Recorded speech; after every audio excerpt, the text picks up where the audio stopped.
Who do you think was Hur? H-U-R. Girl. Look it up. No, He's a guy. He's a guy. Hur, 17:12. Read it again. Okay, but Moses' hands were heavy. And they took a stone and put it under him. And he sat thereon, and Aaron and Hur stayed up his hands, the one on the one side and the other on the other side. And his hands were steady until the going down of the sun. Okay. Hur was one of the men from the congregation. He was not a brother of Moses. Aaron was. So he wasn't family. So why do you think that Moses took him?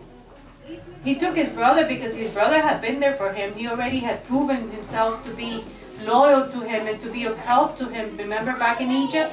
He was his mouth. Because how many of you remember? What was wrong with Moses? He had a speech impairment, which was what? He stuttered. How many ever talk to somebody that stutters? Yeah.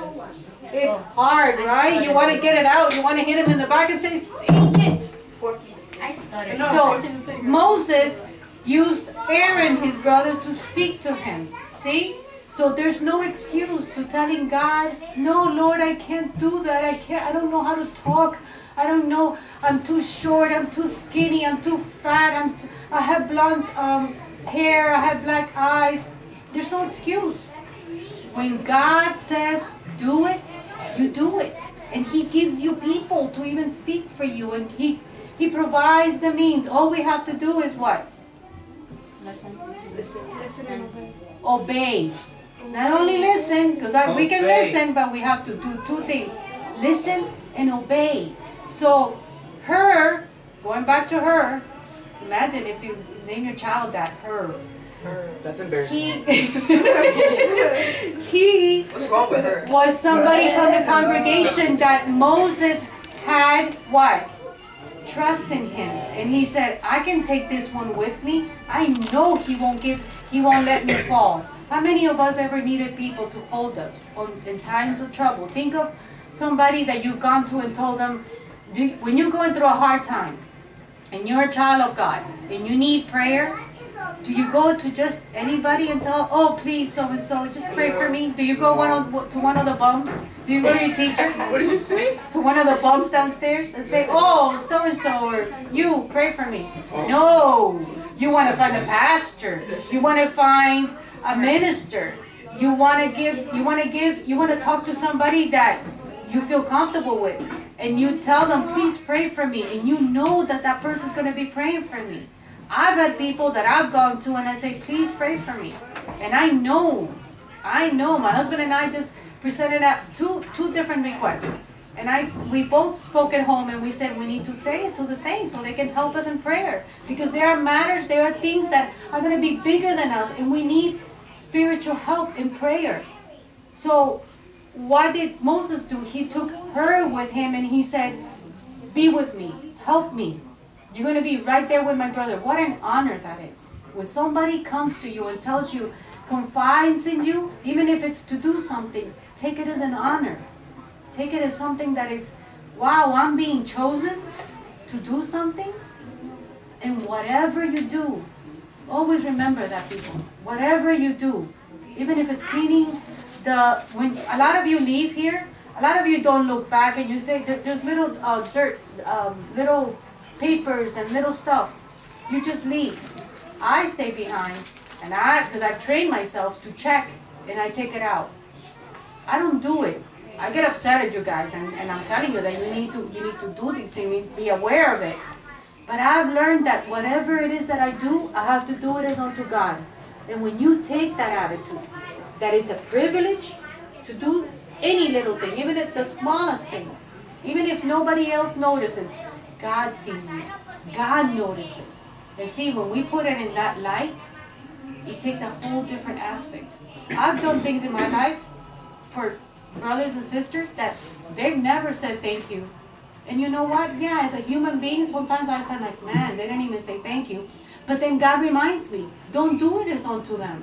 It doesn't give you the right when people do things for you that you don't say thank you. No, you should be appreciative and you should be thankful. But more than anything, don't do it as if you were doing it unto others. Because you're going to what? You're going to lose out the blessing.